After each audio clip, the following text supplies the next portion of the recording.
안녕하세요. 친절한 양약사입니다. 오늘 이 시간에도 지난 시간에 이어서 좀 균 감염으로 고생하시는 분들에 대한 말씀을 드리려고 해요.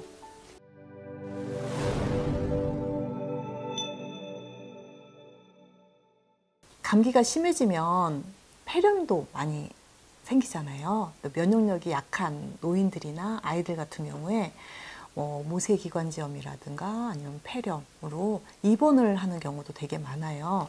근데 제가 예전에 한 10여 년 동안 의약품 안전 사용이라는 이제 학교 아이들을 대상으로 이제 그런 강의들을 오래 해왔어요. 그래서 항생제가 무엇이고, 그리고 항생제에 내성이 생기면 어떤 일이 벌어지는지 이제 이런 것들을 설명을 많이 들었는데, 사실은 우리 그 항생제의 역사는 한 100년 정도밖에 되지 않았어요. 100년 전에는 왜 이렇게 수명이 짧았느냐? 항생제가 없었기 때문에 그래요. 균이 감염되면 내 몸의 면역 상태가 아주 좋은 상태가 아니라면 뭐 어쩔 수 없이 사망할 수밖에 없는 거거든요. 우리가 코로나를 겪어봤듯이 코로나 바이러스에 대한 약제가 없는 상태에서 감염이 되면 정말 방법이 없어서 엄청난 많은 사망자를 냈잖아요. 그런데 항생제가 발달하는 이 속도와 세균이 진화하는 속도가 잘 맞아 들어가면 좋은데, 어떤 균들은 항생제가 아직 발견되지도 않았고 아직 개발되지도 않았는데 균이 진화돼서 항생제로 치료를 할 수 없는 그런 상태, 이제 그런 거를 항생제 내성균이라고 하는 거예요. 그러니까 항생제를 그냥 이기는 거죠. 기존 요 정도의 화력을 가지고 있는 그 항생제인데 균은 진화돼서 다른 모습으로 바꿔버려서 아무리 약을 써도 진행이 안 됩니다. 그럴 때 너무 답답하죠. 사실 현대의학이 굉장히 많이 발달이 돼서 수술도, 그리고 약물로 항암도, 암 치료도, 그리고 균 치료도 굉장히 잘하고 있는 것 같지만, 단순히 항생제가 개발되지 않은 균에 대해서 감염이 됐을 때는 정말 어처구니 없이 사망하시는 분도 많으세요. 제가 저희 아이 어렸을 때 감기에 걸렸는데, 그냥 감기약 먹고 원래 잘 나았었으니까 감기약을 먹였는데 열이 계속 안 떨어지는 거예요. 그래서 좀 아닌가 하고 소아과를 갔어요. 그랬더니 열이 계속 고열이 진행이 됐기 때문에 입원을 시켰으면 좋겠다. 그래서 입원을 시켰습니다. 저는 입원시키고 항생제 치료하면 될 거라고 생각했었어요. 그랬는데 일주일이 지나도록 열이 떨어지지가 않고 폐에 물이 차기 시작하는 거예요. 저는 그 당시에는 물론 영양소 치료를 해야겠다 이런 생각을 안 한 건 아니었는데 좀 너무 가볍게 생각을 했던 것 같아요. 항생제 먹으면 나아지겠지 라고 생각했는데 항생제가 듣지 않는 거죠. 정말 난감했습니다. 소아과에서 입원할 수 있는 소아과를 일주일 입원을 하고, 마지막으로 이제 의사 선생님께서 대학병원 갔으면 좋겠다 이렇게 말씀을 하시니까 저도 가슴이 철렁 내려앉는 거예요. 그래서 그날 사실은 제가 다른 외부에 강의가 있었던 날인데 빨리 갔으면 좋겠다 이러니까 마음이 너무 급해서 어쩌지를 못했던 생각이 나요. 그래서 제 아이를 데리고 급하게 강의를 마치고 이제 열이 나는 아이를 데리고 1시간 정도 차를 운전을 해서 병원에 입원을 하러 갔는데, 이제 폐에 물 찬 거를 빨리 빼야 된다. 그래서 여기 가슴에다 이렇게 호수 같은 거를 꽂더라고요. 그런데 여기 이렇게 십자 모양으로 칼집을 내고, 아이가 너무 열이 나고 거의 실신할 것처럼 그렇게 급박한 상황이 되니까 마취하고 이럴 시간도 없었어요. 그래서 물을 빼내는 일을 했는데 병원에서 그러는 거예요. 기본적으로 3주 이상 입원을 해야 된다. 그리고 균이 이 항생제가 지금 먹히지 않은 상태니까 어떤 균인지를 검사를 해야 된다라고 해서 여러 가지 균 검사를 했는데 그 균이 나오지를 않는 거예요. 그러니까 그 균이 뭔지를 모르는 상태에서 항생제를 집중 투하를 했습니다. 이제 제가 아무래도 약사다 보니까 약을 병원에 입원한 상태에서 주시면 알잖아요.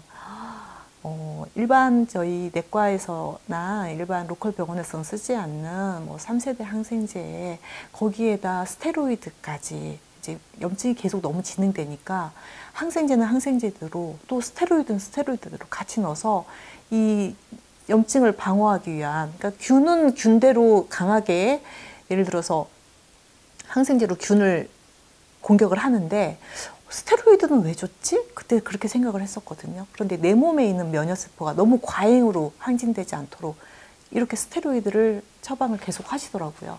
그래서 근데 그때는 제가 면역 관리를 해야겠구나 정신을 차렸죠. 그래서 입원실에서 아이가 그때는 알약을 못 먹는 이제 아이였기 때문에 가루로 만들어서 이제 의사 선생님 몰래 먹이고 그랬어요. 그래서 균은 발견되지 않았는데 뭐 그때 당시에는 마이코플라즈마인 것 같다 그랬는데 균 검사에도 굉장히 고가더라고요. 균 검사하는 게. 그런데도 그건 아니래요.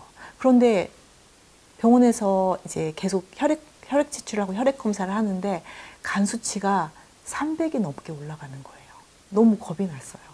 이 항생제 한 일주일 정도 이상 한 열흘 정도 먹었을 때 이미 간 수치가 그렇게까지 올라갔고, 물론 약물 때문만 올라간 건 아니겠죠. 뭐 균에 감염됐고 몸이 힘드니까 간도 되게 많이 혹사를 당하고 있었다고 생각을 하는데요. 그렇게 300 이상이 올라가 덜컥 겁이 나서 이제 영양치료 하면서 사실은 그 안에 그 폐렴 있는 아이들 병실이었어요. 6인실이었는데 밤새 아이들이 다 설사를 하는 거예요. 기본적으로 설사를 해요. 그러면 우리 아이 설사예요. 그러면 항생제 때문에 그럴 수 있어요. 그런데 저희 아이만 사실은 설사를 안 했어요. 그러니까 옆에 있는 그 보호자 어머님이 왜 아이는 설사를 안 해요? 그래서 저는 뭐 비법이 있어요. 그래서 제가 가지고 있는 유산균 병실에 이렇게 같이 나눠서 먹고 그러면서 설사를 안 하게 되는. 왜냐하면 이 폐렴도 폐렴이지만 이 설사 때문에 아이들이 뭐 더 체력이 떨어지고 먹지도 못하고 밤새 부모님들이 잠을 못 자는 거예요. 그래서 3주 입원을 해야 된다 그랬는데 사실상 영양관리 같이 하면서요. 한 일주일 정도 지나면서 모든 게 다 해결이 됐고요. 저 퇴원하고 싶어요. 그런데 매뉴얼이 3주라는 거예요. 그래서 제가 직장도 있고 그리고 제가 집에서 잘 관리할게요. 제가 또 약 사고 하니까 로컬 병원 가서 잘 하겠습니다. 그래서 겨우겨우 의사 선생님 허락을 받고 제가 한 2주는 좀 안 되고 한 일주일 좀 넘어서 그리고 저는 퇴원을 해서 아이가는 건강하게 잘 회복을 했습니다. 그때 제가 꽤 오래전 일이기 때문에 병원 약하고 영양소랑 함께 갔을 때 균에 대한 방어도 이렇게 빨라질 수 있구나라는 것을 저는 좀 체험을 했고요. 또 한 번 어떤 일이 있었냐면요. 제가 아는 지인의 아버님이 폐렴이 걸렸다는 거예요. 그런데 병원에서 이제 내과에서 치료를 했는데 이게 열도 안 떨어지고 폐렴 증상이 나아지지가 않는 거예요. 그래서 대학병원에 입원을 했는데요. 병원에서 한 2, 3일 정도 이제 중환자실까지 들어가시게 된 거예요. 그런데 병원에서 조금 오늘 못 넘길 것 같다. 많이 유독하다. 이제 그래서 가족들한테 통보를 한 거죠. 이제 마음의 준비를 하셔라. 그렇게까지 된 상태였어요. 그래서 제가 우리가 보통 베타카로틴, 버섯균 사체 이제 이런 제제들이 있거든요. 면역을 조금 한꺼번에 확 올릴 수 있는 이제 그런 면역 제제와 제가 쓰고 있는 프로폴리스 이런 거를 길게는 아니고 한 일주일 정도 좀 집중적으로 그 보호자한테 이렇게 중간중간 가서 드시게 해라. 그렇게 말씀을 드렸어요. 물론 이 영양소 때문에 그랬는지 모르겠지만 어쨌든 말끔히 회복을 하셔서 일주일 조금 지나서 퇴원하시고 지금 굉장히 건강하게 사세요. 그러면서 지금도 그 얘기 하시는 거예요. 그때 우리 그 아버지 돌아가시는 줄 알았다. 병원에서 다 분명히 그렇게 얘기를 했는데 뭐 어찌된 이유인지 모르겠는데 금방 좋아지셨다 그러는 거예요. 사실은 저는 그 제가 드렸던 그 고단위 영양소가 분명히 어느 정도 영향력이 있을 것인지 저는 내심 그 생각을 하면서도 그 그 보호자님께는 그렇게 말씀을 못 드렸어요. 왜냐하면 삶과 죽음의 그 기로에 서겠던 분이기 때문에 제가 자신 있게 말씀을 못 드렸는데 어쨌든 그 영양제를 먹어서 그런 건지 빨리 좋아져서 이제 퇴원하셔도 지금 건강하시다 이런 말씀을 들었거든요. 물론 영양소가 그 역할에 얼마나 몇 퍼센트 도움을 줬는지는 제가 확신할 수는 없지만 분명한 건 항생제를 오래 드시거나 급성으로 내 면역이 감당하지 못했을 때 내 몸 스스로 내 면역을 올릴 수 있는 영양소가 얼마나 큰 힘이 될 수 있는지는 꼭 말씀을 드리고 싶어서 오늘 영상을 준비했습니다. 항생제 드시면서 고생하시는 폐렴 환자분들 계신다면 조금 주위를 좀 둘러보시고 마음을 좀 열어놓으시고 내 몸에 좋은 면역 영양소는 뭐가 있을까라고 한번 고민해 보시는 시간 되셨으면 하는 바람에서 여기서 준비했습니다. 여기서 마치도록 하겠습니다.